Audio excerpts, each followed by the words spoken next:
සෑම වර්ෂයකම ජුනි මාසේ අපේ රටේ පෝෂණ මාසය විදිහට නම් කරලා තියෙනවා. ඉතින් මේ මාසයේදී දෙමව්පිය තමන්ගේ කුඩා දරුවා හැම දිනෙකම වර කිරා ගැනීම තමන්ගේ දරුවගේ වර්ධන තත්ත්වය පිළිබඳ පරීක්ෂා කරන එක ඉතාම වැදගත් වෙනවා. ඉතින් මේ මාසයේදී වර කිරීම විතරද කරන්නේ? කොහොමද කරන්නේ? කොහේදද කියලා අපි බලමු. ඉතින් සාමාන්‍යයෙන් අපේ ශේෂ්ඨ මට්ටමේ බර කිරීමේ මධ්‍යස්ථානවල බර කිරීම හැම මාසයක් ගානේ සිද්ධ කරනවා. ඒ වගේම සායනවලත් සිද්ධ කරනවා. ඊළඟට බර විතරද කියන්නේ නෑ. මේ අවස්ථාවේදී හැම දරුවෙක්ගේම බර කිරීම විතරක් නෙමෙයි උස බැලීම ඒ වගේම උසට අනුව බර තත්ත්වය කොහොමද කියලා තක්සේරු කරලා බලන එක අවශ්‍ය උපදෙස් ලබා දෙන එක සිද්ධ කරනවා. ඉතින් ඊළඟට කොහොමද කරන්නේ? අපි දන්නවා දරුවෙක් සාමාන්‍ය විදිහට උපතේ ඉඳන් අවුරුදු දෙක දක්වාම බර කිරීම සිද්ධ කරන මාසයක් පාසා.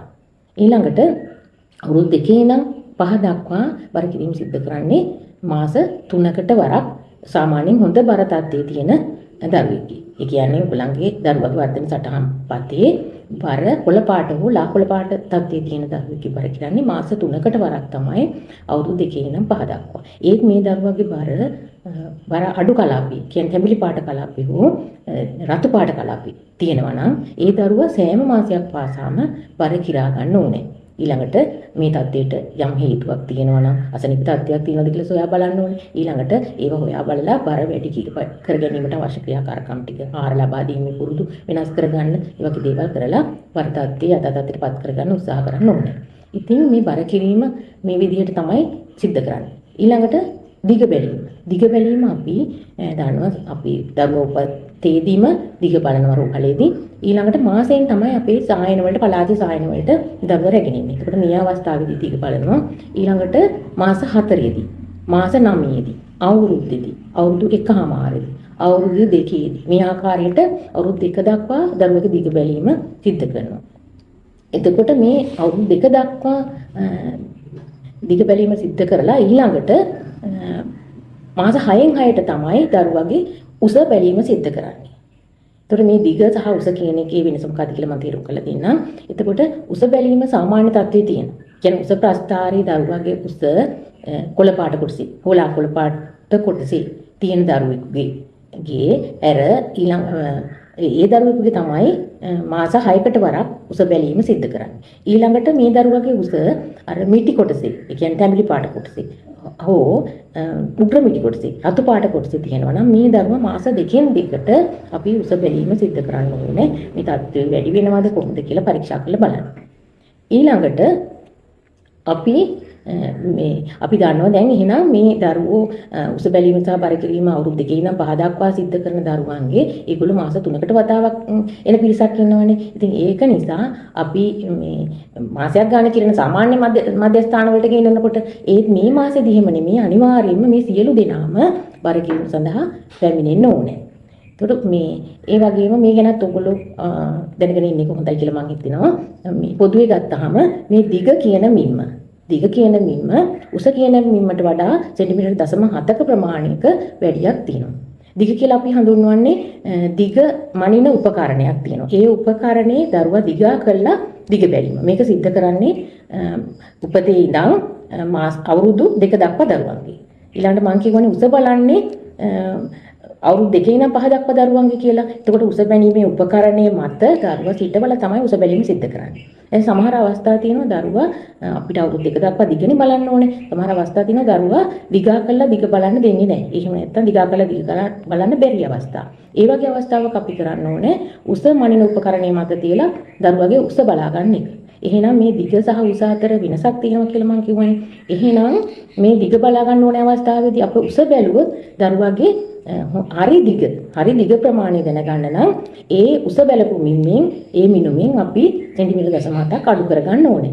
ඊළඟට අපි හිතමු දිගා කරලා දිග බලන්න ඕන දරුවෙක් මේ උස බලපු අවස්ථාවනේ මම කිව්වේ. ඊළඟට අපි බලමු උස බලන්න ඕනේ දරුවෙක්. උස බලන්න බැරි. ඒ කියන්නේ අවුරුදු 2කට වැඩි 2 ඉඳන් 5 දක්වා දරුවෙක් අපි හිතමු හිටවල තියන්න බැරි අවස්ථාවක් වුණා. හිටවල ඉන්නේ නැති අවස්ථාවක් වුණොත් අපිට පුළුවන් ඒ දරුවා දිගා කරලා දිග බලන්න. ඒතර දිග බලපු අවස්ථාවක අපි දන්නවා දිග කියන මිම්ම එක කියන මිම්මට වඩා 0.7ක් වැඩි කියලා. ඒක නිසා උස බලන්න ඕනේ දරුවෙක්ගේ. මම මේ කියන්නේ අවුරුදු 2 දක්වා පහ දරුවෙකුගේ මේ අපි උස වෙනුවට දිග බැලුවොත් ඒ අවස්ථාවේදී අපි මේ දිග බලපු මිම්මෙන් දරුවාගේ හරියට උස ගන්න නම් සෙන්ටිමීටර් 0.7ක ප්‍රමාණයක් අඩු කරන්න ඕනේ. ඉතින් අපි මේ ගැන සැලකිලිමත් වෙන්න ඕනේ. මේ වර්ධන සම්මත රේඛා අපේ ප්‍රස්ථාරිතින් වර්ධන සම්මත රේඛා සම්පාදනය කරනකොට WHO එක ඒ කියන්නේ ලෝක සෞඛ්‍ය සංවිධානය මේ සම්මතයන් පිළිබඳ සැලකිල්ලට අරන් තමයි මේව සම්පාදනය කරලා තියෙන්නේ. ඒක හන්දා මේ ප්‍රමාණ හරියටම නිවැරදිව මැනගන්න එක ඉතාම වැදගත් වෙනවා. ඊළඟට අපි දන්නවා සමහර දරුවෝ අපි දිවාසුරක මධ්‍යස්ථානවල මොන්ටිසෝරි වල ඉන්නවා පළාතෙන් පිට. ඉතින් ඒ වගේ දරුවෙක් වුණොත් අපේ සෑම මොන්ටිසෝරි පෙර පාසලකම දිවාසුරක මධ්‍යස්ථානයක මේ ක්‍රියාකාරකම් සිද්ධ වෙන නිසා දෙමාපියන්ට පුළුවන් තමන්ගේ පළාතේ පෞද්ගලික සෞඛ්‍ය සේවා නිලධාරීතුමියට මේ දත්ත ලබා දෙන්න. ඒ වගේම සමහර අවස්ථාවක් දින මේ මාසය තුල මොනම හරි විශේෂ හේතුවක් නිසා තමන්ට බර කිරා ගැනීම මේ ක්‍රියාකාරකම් ටිකට තමන්ගේ පළාතේ සහභාගී වෙන්න බැරි වුණොත් ඔයගලන්ට පුළුවන් බැරිම කෙනෙක් ඉන්නවා නම් වෛද්‍ය මධ්‍යස්ථානයකින් පිළිගත් ආයතනයකින් තමන්ගේ දරුවාගේ වර්ධන තත්ත්වයන් නිවැරදිව ලබාගෙන පළාතේ මිෂ්ඨ ලබා දෙන එක ඉතාම වැදගත්. මේව වැදගත් වෙන්නේ මේ තරම් වැදගත් වෙන්නේ මේ මාසේ බර කිරණ එක උස බලන එක මේ ක්‍රියාකාරකම් ටික කරගන්න එක ඇයිද කියලා ඔයගලන්ට මේ වීඩියෝ එක බලනකොට තේරෙයි. එතකොට ඊළඟට මේ අපි හිතමුකෝ දැන් මම කියවනේ සාමාන්‍ය බර කිරණ අවස්ථාවලදී අපි මාසයක් ගන්න සියලුම දරුවන් කිරන්නේ නැහැ කියලා. එතකොට අපි හිතමු මෙහෙම දැන් අවුරුදු 2කට වැඩි දරුවෙක් තුන්වෙනි මාසෙදී බර කිරන්න ආවා කියලා. එතකොට යා මාස සාමාන්‍ය වර්ධන තත්ත්වයේ තියෙන දරුවෙක් වර්ධනයේ හොඳ මට්ටමේ තියෙන දරුවෙක්. ඒ කියන්නේ ඔයගලගේ ප්‍රස්ථාරයේ කොළ පාට හොල අකුල පාට කලාපයේ තියෙන දරුවෙක් ආවයි කියලා මේ අපි තුන්වෙනි මාසේ බර කිරා ගන්න. ඒතර තුන්වෙනි මාසේ ආපු කෙනෙක් ආයෙත් මාස 3කින් කියන්නේ 4 5 6 6වෙනි මාසේ බර කිරන්න එනවා. ඒ කියන්නේ හරි. එහෙනම් පෝෂණ මාසෙට බර කිරන්න එනවා අනිවාර්යයෙන්ම. ඉතින් ඊළඟට 4වෙනි මාසේ ආවයි කියමුකෝ. එතකොට 4වෙනි මාසේ ආපු දරුවෙකුට බර කිරන්න ආයෙ තියෙන්නේ 7වෙනි මාසේ. එතකොට 7වෙනි මාසේදී මේ අපි 7වෙනි මාසේ මේ තියෙන නිසා මේ ක්‍රියාකාරකම් ජුනි මාසේ කරගන්න නෑවිදින් ඉන්න එපා. අපි අනිවාර්යයෙන්ම මේ 6වෙනි මාසේ ඇවිල්ලා මේ බර කිරා ගැනීම සිදු කරගන්න ඕනේ.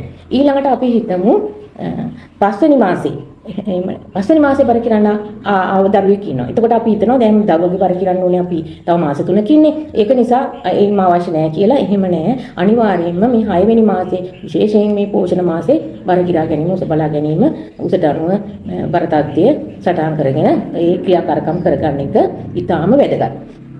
මේ වැදගත් වෙන එක තමන්ගේ දරුවට වගේම මුළු රටටම වැදගත්. ඒක වෙන්නේ කොහොමද කියලා මම කියනවා. එතකොට මේ බර කිරන මාසය තුල සියලුම දරුවන්ගේ බර කිරන්න ඕනේ. මේ සියලුම දරුවන්ගේ බර කිරලා අපි සෞඛ්‍ය වෛද්‍ය නිලධාරී කාර්යාලයට මේ දත්ත ටික ලබා දෙනවා. ඒතකොට මේ දත්ත ලබා දීලා ඊළඟට මේ දත්ත සෞඛ්‍ය වෛද්‍ය නිලධාරී කාර්යාල මගින් පළාතේ සෞඛ්‍ය සේවා අධ්‍යක්ෂ කාර්යාල වලට යවනවා. ඉතින් මේ විදිහට රටේ සෑම පළාතකම සියලුම දරුවන්ගේ උස බර දත්ත මේ එකතු වෙනවා. එතකොට අපි මේ දරුවගේ නම ඊළඟ මේ වගේ ෆෝරමයක් පුරවල තමයි මේ දත්ත යවන්නේ. එතකොට මේ දරුවගේ ස්ත්‍රී පුරුෂ භාවය ඊළඟට නම ඊළඟට කොයි මේ වර්ධන තත්ත්වය කොහොමද සාමාන්‍ය මට්ටමේද එතකොට වර්ධනයේ අඩාල වෙනවද අඩාල වෙච්ච දරුවෙක්ද ඊළඟ වර්ධනයේ කොහොමද වර්ධන තත්ත්වයේ බර තත්ත්වය කොහොමද කියලා ඊළඟ පස්සේ දිග තත්ත්වය කොහොමද කියලා දිග සාමාන්‍ය තත්ත්වයේ තියෙනවද මිටි භවයේ තියෙනවද උග්‍ර මිටි භවයේ තියෙනවද කියලා ඊළඟට මේ උසට අනුව බර තත්ත්වය කොහොමද සාමාන්‍ය තත්ත්වයේද අඩු බර මට්ටමේද කියන මන්ද පෝෂණ තත්ත්වයට බලපෑම් ඇති කරලාද එහෙම නැත්නම් අතිබර තත්ත්වයට ගිහින්ද කියන එක තක්සේරු කරනවා ඊළඟට මේ දරුවෝ අතරින් කුමන හෝ වර්ධන ගැටලුවක් තියෙන සියලුම දෙනාම සටහන් කරලා මේ දත්ත ටික අනිවාර්යයෙන්ම සෞඛ්‍ය වෛද්‍ය නිලධාරී කාර්යාල වලට නිවැරදිව ලබා දෙනවා. ඉතින් මේ විදිහට රටේම දත්ත එකහුව වෙන අවස්ථාවක එතකොට රටේ පෝෂණ තත්ත්වයේ සම්බන්ධයෙන් ඉදිරි ක්‍රියාමාර්ග ගන්න මේ දත්ත ටික ඉතාම වැදගත් වෙනවා කියලා ඔයගලන්ට අනිවාර්යයෙන්ම තේරෙනවා. එතකොට පෝෂණ තත්ත්වය අඩු නම් රටේ දරුවන්ගේ ඒකට මොකද කරන්න ඕනේ? අතිබර තත්ත්වයකට ගිහිල්ලා නම් මොකද කරන්න ඕනේ? ඒ විදිහට අවශ්‍ය පෝෂණය සඳහා අවශ්‍ය දරුවන්ගේ පෝෂණය නැංවීම සඳහා අවශ්‍ය ක්‍රියාකාරකම් ඉදිරියට සැලසුම් කරන්න අනිවාර්යයෙන්ම රටට මේ දත්ත ටික අවශ්‍යයි. ඒක නිසා ඔයගලන්ට තේරෙනවා මේ දරුවා තමන්ගේ දරුවා රැගෙන එන එක සියලුම දරුවන් බර කියා ගන්න උදව් කරන එක ඉතාම වැදගත් කියන එක දැන් ඔයගලන්ට අවබෝධ වෙනවා නේද?